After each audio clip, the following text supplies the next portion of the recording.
Hello! I've recently completed the first proper project I've taken on, which is a shoe cupboard designed to match the style, colour and height of the kitchen cabinets that you can see here, whilst also having to fit this awkward gap that we have in the hall.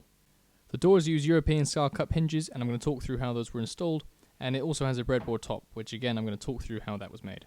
First, a little bit of context. We recently bought our first house, and like most rational people do, I went ahead and built a 3D model of the entire thing on my iPad, so we could start planning what furniture we needed to buy and where we might add storage in the house.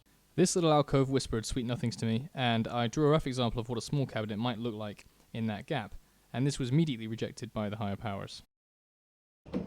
Undeterred by this rejection, I pressed ahead and built a proof of concept, which, as you can see here, was a fantastic showpiece of my skills to all the guests that entered our home, and it has been so for the last 6 months or so. And that was until we agreed that while the concept might have been good and helpful, the execution was perhaps not. Hence, we get to this point with its replacement with what I actually think is the first thing I've ever properly planned and then built to any decent kind of standard. So, let's get into how we went ahead and built that. Now, the first thing to do was to measure and then break down some plywood that's going to form the cabinet frame and the shelves. And you can see those in this little 3D model here. And because I actually took the time to plan this build, I was able to just copy the measurements from the 3D model over to the material and then go ahead and break that down. After measuring, I cut the cabinet sides to width using the normal table saw fence first, and then I swapped to the sled to cut them down to their final length. Now you'll see in this video that each time I use the sled I add this scrap bit of plywood as a fence extension, and then I cut a new reference slot each time to ensure that the measurements I take off of this are as accurate to the saw blade as possible. If I'm making repeat cuts with a stop block like I'm doing here, I'll always check the first one matches expectations before then carrying on to the next cuts. Having cut the sides, I could move on to the shelves, and because these are shorter, I was able to make the cuts of both width and length safely using the normal table saw fence. So with all of the parts of the frame cut, I just had to fit them together. So I took a 10mm router bit and decided to use this in the router table to thin the ends of the shelves to a 10mm thickness. I did this in multiple passes, raising the bit slightly each time until it had reached its final height.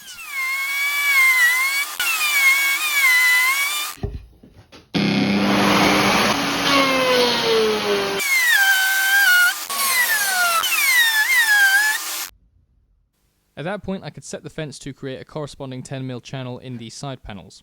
I set the bottom channel 8mm in from the bottom of the side, so that when the shelf is connected to the bottom, the shelf piece will be flat with the bottom of the side panel, if that makes any sense. As with the shelves, I run the piece through in multiple passes, raising the bit slightly between each until it is at its final height, and I could then test fit them together. One side fit really well, but the other was tighter than my mate when it's his round, so I sanded down the edges of both pieces until they fit together nicely, and I could then measure the position of the next shelf.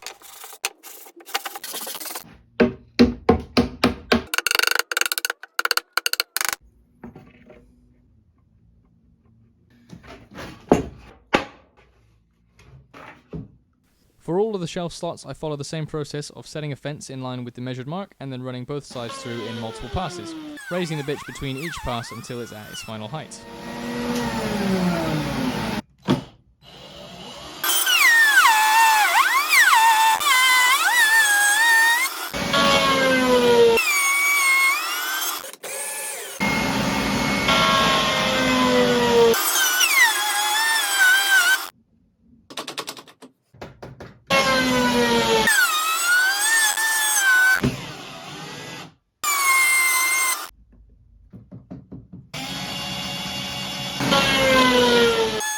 With all passes done, I could knock down the splintered edges with some sandpaper and then turn to assembling the frame of the cabinet.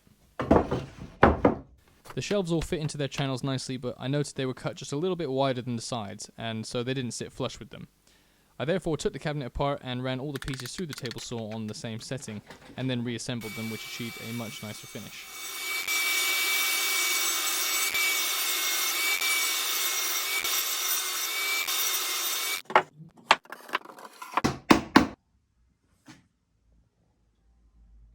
Before gluing the cabinet together, I drilled some pocket holes using a jig from my French cleat video, and these will eventually be used to attach the top to the cabinet. Now I'm sure if you have somehow found this video, then you already have seen a million glue-ups on YouTube. But to summarize what happens, I generously cover each part and then spread the glue so that it covers all the surfaces that are going to be in contact with one another. I then use clamps to keep a consistent pressure on each joint until the glue sets, and as you're clamping, you should just check that your piece is staying square, and the best way to make sure that happens is to loosely clamp everything together and then tighten them evenly and slowly making sure they stay square as you do so.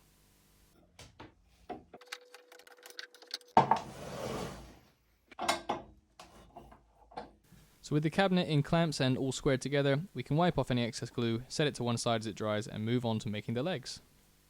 Now to make these, I start off by squaring off the ends of some wood on the table saw sled before then putting a stop block in at the final distance I want the legs to be, and pushing that newly squared edge up to it.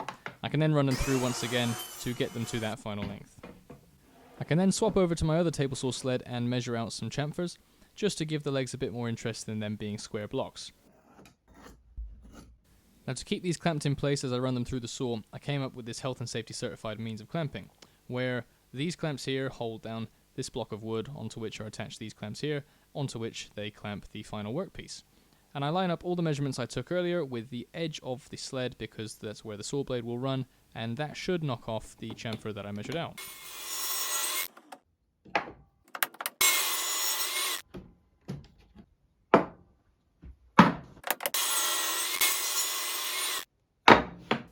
Now with both legs cut, I thought they were still looking a little square and blocky, so to soften the edges, I put a round over bit in the router table and then ran through all the edges as I'm showing here.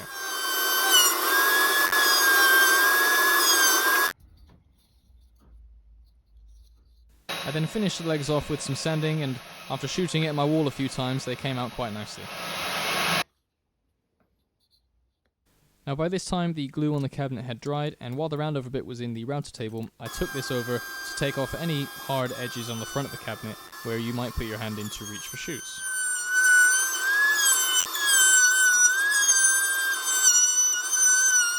So with the cabinet frame and the legs built, it was time to build the doors. I'm building this in a shaker style to match the kitchen cabinets, and this means building an outside frame into which will house a floating middle panel.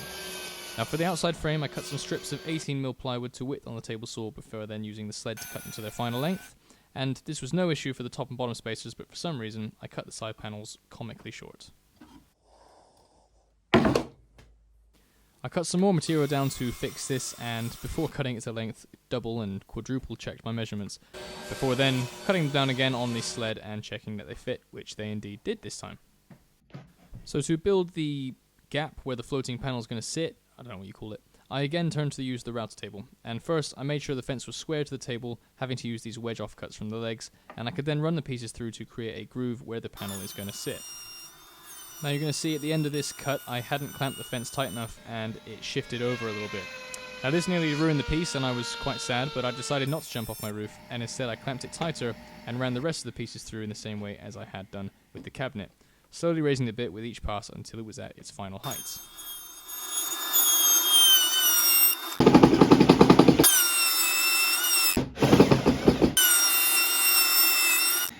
So that was the mortise cut that will accept the floating panel and to join the frame together. So I cut a corresponding tenon on the end of the top and bottom spacer bits, which will eventually form the outside frame of the door, as you can see here. With all the pieces for the frame cut, I could cut down the floating panel. I just used MDF here, and I then check it fit before using the router table to reduce the thickness of the material so that it will sit within the channel on the inside of the frame. To make the glue up easier, I found the best fit for each panel and then I labelled each edge with matching letters. I could then take it apart, apply all the glue that was needed, and get everything clamped up with the panel in place and all of those letters matching once again.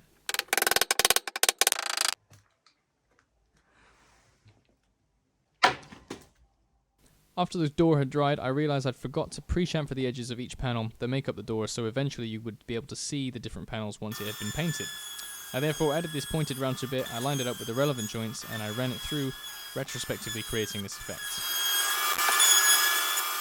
To attach the doors to the frame, I decided to go with European style cup hinges, and I'm measuring out here where I need to drill, as I tried to do these before and I failed miserably. Now this time I actually read the instructions, and it turns out you need a 4mm gap between the cup and the edge of the door. In my case I have a 24mm cup, and so I needed to drill a hole 16mm in from the edge to achieve that 4mm gap. I measured this gap onto a scrap bit of wood so I could then take that over to the drill press and set the fence in the right place. Now Liv had inspected my work at this point, so I could push on and push the door up to this fence and remove all the material needed. I tested these cups fit in the hole drilled, and once I was happy I used a punch to start a drill bit and then pre-drilled and screwed the hinges in. After a very thorough testing process, I could just scribe the edge of the door it was overhanging, take it over to the table saw and take that excess material off. I could then finish it off on the sander, and that was the door panel and the cabinet done. We added 2 coats of paint at this time just to give it time to dry while we moved on to building the top of the cabinet. To make this, I first cut some wood down to length, and then I jointed these together into a wider panel, just using wood glue and some clamps, and I left that to dry.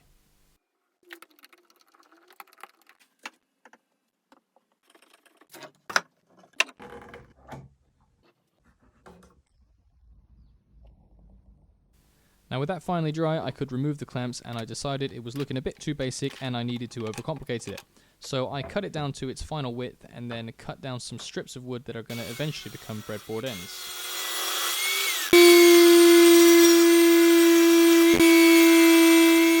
I could then get the table saw sled out again and cut the top down so it would be the correct width when the breadboard ends had been added to it.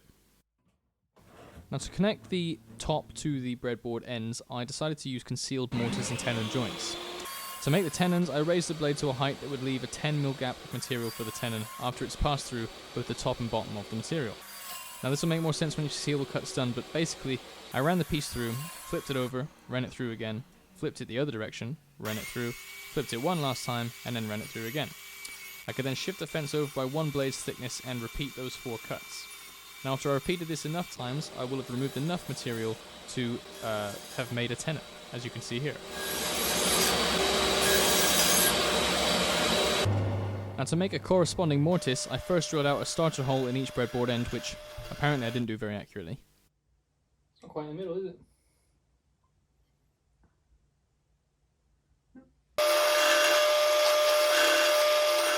Now having drilled the starter holes, I could then raise the bit and set the fence such that the edge of the bit was the same distance from the edge of the material to the edge of the tenon, if that makes sense. I could then just make sure that the fence was square, and I could place the starter hole over the bit and then run it through to create the mortise.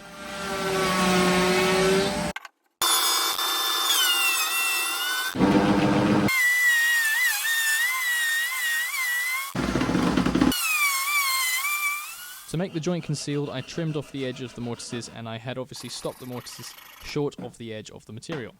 I could then test fit these together, and it turns out I'd cut the tenons too long or I'd cut the mortises too shallow, and I figured the easiest solution to this was just to knock the ends of the tenons off, after which they fit together great, and all I had to do was trim off the overhang.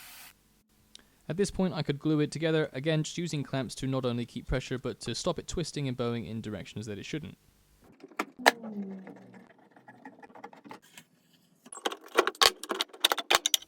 Now with it dried, I took it out the clamps and it was looking okay. And it even looked good in a test fit on the finished cabinet. But there were a few high spots, and for some reason I thought I could level this out with an electric handling, which it turns out I couldn't. Now, given how terrible that first pass was, I decided the best thing to do was to do the entire thing. Which wasn't a good idea.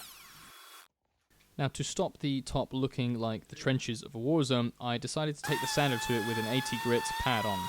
And this was just an attempt to salvage what was left. I was fully prepared at this point to rebuild the top. But this actually proved to be really effective, and after sanding there was no evidence of the attempted massacre I'd done. Having somewhat salvaged the material, I took it to the router table again and chamfered all the edges. Now, I accidentally also chamfered the back, which I wasn't meant to, because it's meant to sit flush with the cabinet, but oh well. All that was left to do at this point was to finish the top off, and I have seen, by watching the YouTubes, that you should do this by first starting with 120 grit, sanding all surfaces down, and then finishing it on 180. Now, we thought it would be nice to match this top to our kitchen cabinets by staining it this dark oak colour. And I went ahead and put 3 coats of this on before we decided that it actually just looked yellowy green instead of dark oak and lovely. So we sanded this right back to its original colour, which you can see here, and we finished it eventually by painting it white and then sanding that so that you could see the grain through it, like you can see here. Now at this point all of the pieces of the cabinet were built and it just needed to be assembled. So I stuck the legs on with wood glue and clamps, and I used this little spacer block to confirm that they were at the same height. Got that one right.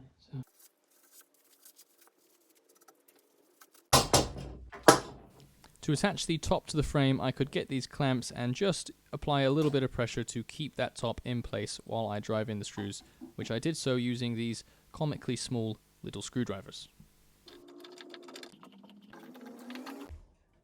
Now at this point, the whole thing was built. You're going to see it doesn't have a back on it. That's because I forgot to do that, but we're not going to worry about that. I checked some shoes fit, which of course is the whole purpose of the cabinet, and indeed they did.